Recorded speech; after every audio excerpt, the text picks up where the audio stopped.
Miami es la única ciudad grande de los Estados Unidos que fue fundada por una mujer, pero no hay un cartel en el aeropuerto, no hay un museo en su honor, ni una calle que lleve su nombre.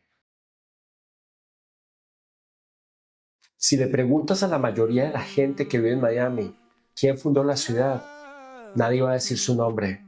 Su nombre es Julia Tuttle, y lo que hizo para que Miami existiera es una de las historias más extraordinarias, pero más ignoradas y olvidadas de los Estados Unidos. En 1891 Julia llegó a la Florida. Venía con sus dos hijos, acababa de enviudar. Ella venía con una visión sobre el sur de la Florida, pero todos los que la rodeaban la consideraban una locura.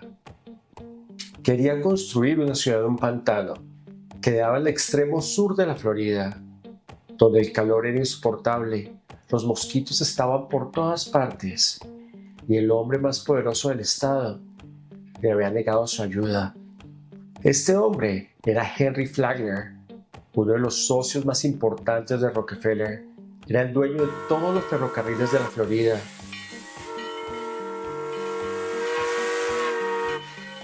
Cualquier ciudad que quisiera sobrevivir en la Florida necesitaba de este hombre y del ferrocarril. Flagler es el mismo hombre que construyó el puente de las 7 millas en los Cayos de la Florida, y sobre ese tema hay un video aquí en nuestro canal. La respuesta de Flagler fue tajante. Le dijo a Julia que no iba a extender el ferrocarril hacia Miami, que no había demanda, que era demasiado lejos y la inversión era muy alta. Pero Julia no se venció, y aquí les cuento qué fue lo que hizo para lograr que Miami existiera. Julia Tuttle era una aventurera excéntrica. Era una mujer de negocios de Cleveland, Ohio. Su padre hizo su fortuna en bienes raíces y ella heredó la tierra y la habilidad para los negocios. Cuando su marido murió en 1886, Julia tenía 36 años y 2 hijos.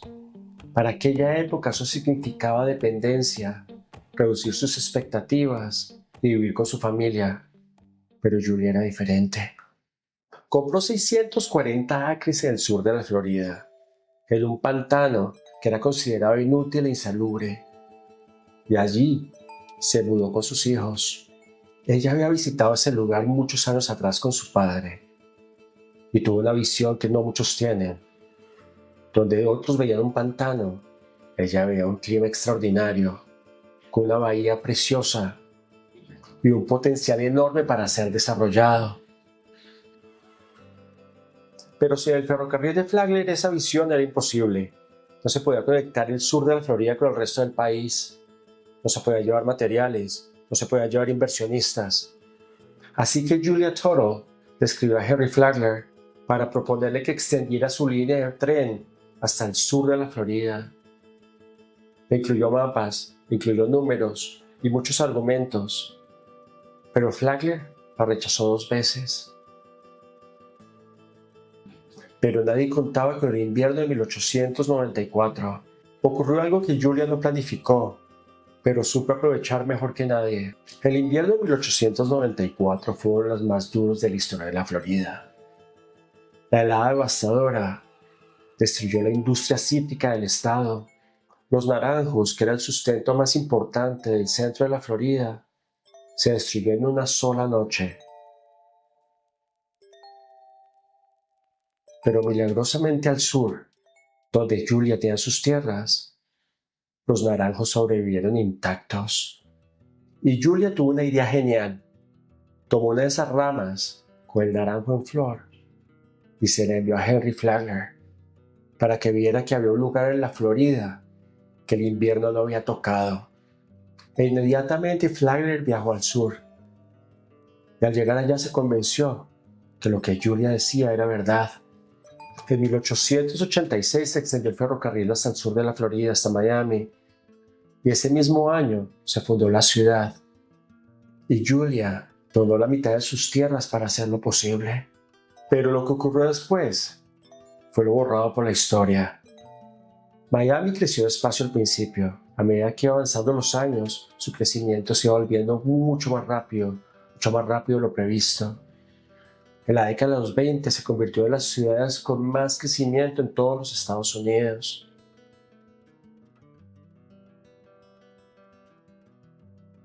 Henry Flagler fue celebrado como el padre de Miami. Hay un museo en su honor, hay monumentos, hay calles, y hasta el Flagler College lleva su nombre.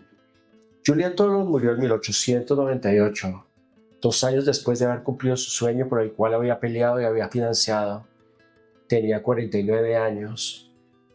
Pero después de su muerte, el nombre de Julia Toro desaparece de la historia oficial de Miami. Si te está gustando esta historia, dale like. Así sé que vale la pena contar este tipo de historias. Seguimos. En su momento, Julia Toro no fue ignorada. Negoció con Flagler de igual a igual. Compraron tierras juntos, le vendió otras. Y entre los dos, crearon esta ciudad. Ella fue borrada más adelante y puesta en un segundo lugar. La historia necesitaba un hombre poderoso, con más nombre, para haber creado esta ciudad. Y convirtió a esta mujer con visión en un detalle secundario. Y eso tiene un nombre. Los historiadores lo llaman el problema de la autoría histórica. Cuando un logro requiere colaboración entre alguien con poder institucional y alguien sin él, la historia tiende a recordar al primero. No porque el segundo no sea importante, es porque el primero tenía más herramientas para escribir su propio legado. Pero esto no es un problema del siglo XIX, es un problema actual, que pasa todos los días. Es sistemáticamente más probable que la colaboración femenina sea subestimada. Hay análisis de startups que muestran que cuando una empresa fundada por una mujer tiene éxito, la narrativa pública tiende a enfatizar el rol de los inversionistas masculinos, como si el éxito hubiera llegado a pesar de la fundadora, no gracias a ella. Julia Toro no es una excepción histórica, es un patrón que se repite, con diferentes nombres, diferentes industrias y diferentes siglos. En este caso hay una gran diferencia, porque hay registros, hay documentos, hay una visión de una mujer que fundó Miami. Si quieres seguir escuchando historias de este tipo, historias que han sido olvidadas, suscríbete, hay muchas más para ti. Julia Toro murió pobre, invirtió todo lo que tenía en una ciudad que había imaginado, pero no tuvo los retornos en vida que ella esperaba. Miami existe porque Julia Toro compró tierra en un pantano donde todos decían que era una locura. Existe porque convenció al hombre más poderoso de la Florida con una rama de naranjo en flor. Existe porque invirtió más de la mitad de lo que tenía en una ciudad que nunca vio crecer. Así que la próxima vez que alguien te hable de la historia de Miami, ya sabes cuál nombre deberías poner primero, el de Julia Toro. Y te dejo una pregunta. Si Miami hubiera sido construida por un hombre y no por Julia Toro, ¿cuántas calles tendría Henry Flagler? Déjame tu respuesta en los comentarios. Si quieres saber más, suscríbete para seguir reescribiendo historia juntos.